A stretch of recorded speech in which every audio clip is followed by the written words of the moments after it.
Hello friends, स्वागत है आप सभी के एग्जाम पथ पर। आज हम इस वीडियो में बात करने वाले हैं वंश और उनके संस्थापक के बारे में।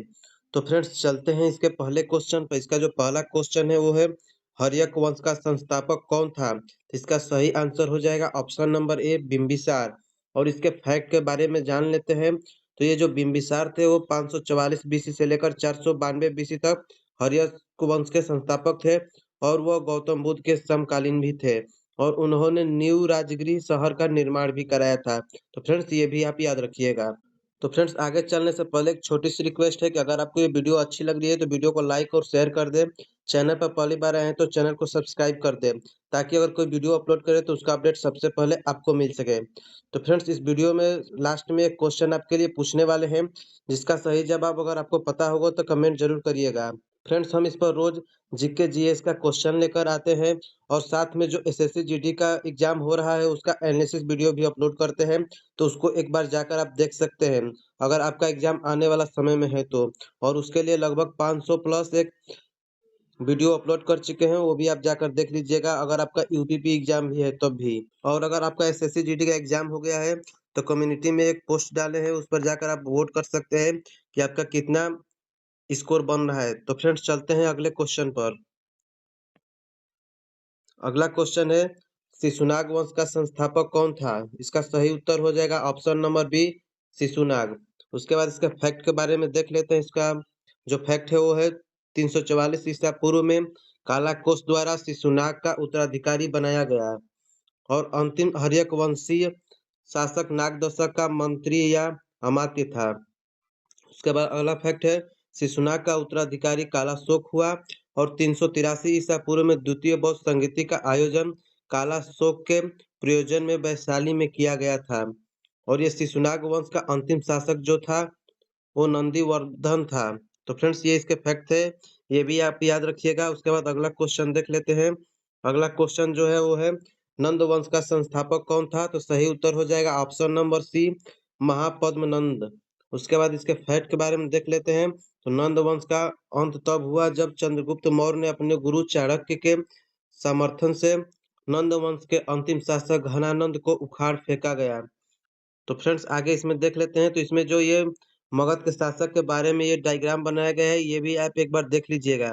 उसके बाद हम अगला क्वेश्चन बता रहे हैं। तो अगला क्वेश्चन है मौर्य वंश का संस्थापक कौन था। तो इसका ऑप्शन नंबर डी सही हो जाएगा चंद्रगुप्त मौर्य।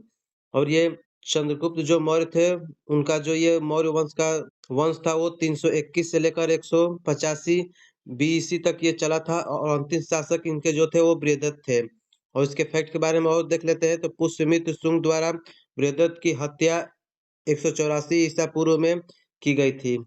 तो फ्रेंड्स अगला क्वेश्चन देख लेते हैं। अगला क्वेश्चन है शुंग वंश का संस्थापक कौन था। तो सही उत्तर हो जाएगा ऑप्शन नंबर ए पुष्यमित्र। और ये 185 से लेकर 75 ईसा पूर्व तक ये राज किए थे। उसके बाद अंतिम जो शासक थे वो देवभूति थे। उसके बाद अगला क्वेश्चन देख लेते हैं। अगला क्वेश्चन है कौरव वंश का संस्थापक कौन था। तो इसका सही उत्तर हो जाएगा option number B Vasudev Kaurav. उसके बाद जो अंतिम शासक थे वो थे सुखरमन। और राजधानी जो इनकी थी वो पाटलिपुत्र थी। और ये सातवाहन वंश के कौरव वंश को पराजित कर अपना साम्राज्य स्थापित किए थे। उसके बाद अगला फैक्ट है अंतिम कौरव राजा सुश्रमन को सातवाहन या आंध्र राजा ने मार डाला था। उसके बाद अगला क्वेश्चन है गुप्त वंश का संस्थापक कौन था। तो गुप्त वंश का जो संस्थापक थे वो श्रीगुप्त थे। ऑप्शन नंबर इसका डी सही हो जाएगा। और ये 240 से लेकर 550 बीसी तक ये राज किए थे। और ये अंतिम जो शासक थे वो विष्णुगुप्त थे इसके। उसके बाद अगला क्वेश्चन है। तो फ्रेंड्स ये जो इसमें फैक्ट ऐड है ये भी एक बार आप देख लीजिएगा, ताकि अगर कोई क्वेश्चन इसमें से भी आए तो आपका छूटे ना। उसके बाद अगला क्वेश्चन देख लेते हैं। अगला क्वेश्चन है सातवाहन वंश का संस्थापक कौन था। इसका सही उत्तर हो जाएगा ऑप्शन नंबर सी सिमुक। तो ये 271 से 220 तक थे। और अंतिम जो शासक थे वो सतकर्णी थे इसके। उसके बाद अगला क्वेश्चन देख लेते हैं। अगला क्वेश्चन है पल्लव वंश का संस्थापक कौन था। सही उत्तर हो जाएगा ऑप्शन नंबर ए सिम्हा विष्णु इनके थे। और इनकी जो राजधानी थे वो कांचीपुरम थी। और अंतिम शासक जो थे वो अपराजित वर्मन थे। उसके बाद अगला क्वेश्चन देख लेते हैं। अगला क्वेश्चन है दक्षिण के चालुक्य वंश का संस्थापक कौन था। इसका सही उत्तर हो जाएगा ऑप्शन नंबर बी, पुलकेशिन प्रथम। और ये जो राजधानी थी इनकी बादामी थी और अंतिम जो शासक थे वो कीर्तिवर्मन थे। अगला क्वेश्चन देख लेते हैं। अगला क्वेश्चन है राष्ट्रकूट वंश का संस्थापक कौन था? तो इसका सही उत्तर हो जाएगा ऑप्शन नंबर सी, दंती दुर्ग। तो फ्रेंड्स अगर आपको ये वीडियो अच्छी लग रही है तो वीडियो को लाइक और शेयर जरूर कर दे, और चैनल पर पहली बार आए तो चैनल को सब्सक्राइब भी कर दे। और इसका जो फैक्ट है वो है, दंती दुर्ग को दंती वर्मन के नाम से भी जाना जाता है और जो इनकी राजधानी थी वो मान्यखेता थी। उसके बाद अगला क्वेश्चन देख लेते हैं। अगला क्वेश्चन है होयसल वंश का संस्थापक कौन था? इसका सही उत्तर हो जाएगा ऑप्शन नंबर बी, निपाकामा, जो कि ये 1026 से लेकर 1047 तक ये शासन किए थे। उसके बाद अगला क्वेश्चन है विजयनगर साम्राज्य का संस्थापक कौन था? ऑप्शन नंबर इसका सी सही हो जाएगा, शिशुपाल। और ये संगम राजवंश विजयनगर साम्राज्य का एक राजवंश था जिसकी स्थापना 14वीं शताब्दी में दो भाइयों ने की थी, हरिहर प्रथम, जिसे वीर हरिहर या हक्का राया भी कहा जाता है, और बुक्का राया प्रथम। तो फ्रेंड्स ये भी आप याद रखिएगा। और अगला क्वेश्चन है सल्तनत का कितने भागों में विभाजित है? तो ये सही उत्तर हो जाएगा ऑप्शन नंबर ए, 5 भागों में। और ये जो 5 है वंश उनके बारे में देख लेते हैं। तो पहला है गुलाब वंश जो कि 1206 से 1290 तक है। दूसरा है खिलजी वंश जो कि 1290 से लेकर 1320 तक है। और तीसरा है तुगलक वंश जो कि 1320 से लेकर 1414 तक है। और जो चौथा है सैद वंश जो कि 1414 से लेकर 1451 तक है। और जो पांचवा है लोधी वंश जो कि 1451 से लेकर 1526 तक है। और सबसे जो लंबा राजवंश है वो तुगलक वंश है जो 94 वर्ष तक चला। और सबसे छोटा राजवंश खिलजी वंश जो कि 30 वर्ष तक चला था। तो फ्रेंड्स ये भी इम्पोर्टेंट है, इसको भी आप एक बार देख लीजिएगा और अच्छे से याद कर लीजिएगा। और अगला क्वेश्चन देख लेते हैं। अगला क्वेश्चन है मोहम्मद गौरी ने भारत लौटते वक्त अपना साम्राज्य किसको सौंपा था? सही उत्तर हो जाएगा option number A, Qutubuddin Aibak को। तो इसके फैक्ट के बारे में देख लेते हैं। कुतुबुद्दीन ऐबक मोहम्मद गौरी का गुलाम और सेनापति था। उन्हें लाख बख्तियार कहा जाता था। शीर्षक था मलिक और सिपहसालार। और गुलाम वंश का जो संस्थापक थे वो ऐबक थे, लेकिन गुलाम वंश का वास्तविक संस्थापक जो थे वो इल्तुतमिश को माना जाता है। उसके बाद अगला क्वेश्चन देख लेते हैं।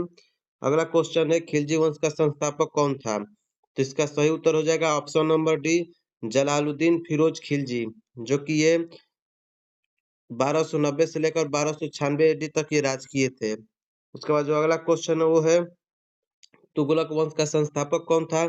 सही उत्तर हो जाएगा option number C, Ghiyasuddin Tughlaq. तो इनके फैक्ट के बारे में देख लेते हैं। तुगलक वंश का संस्थापक गियासुद्दीन तुगलक था। तुगलक वंश का स्थापना 1320 में गाजी मलिक ने गियासुद्दीन तुगलक की उपाधि धारण करके की थी। 1325 में इनकी जीत के जश्न के दौरान एक इमारत गिरने से इनकी मृत्यु हो गई है।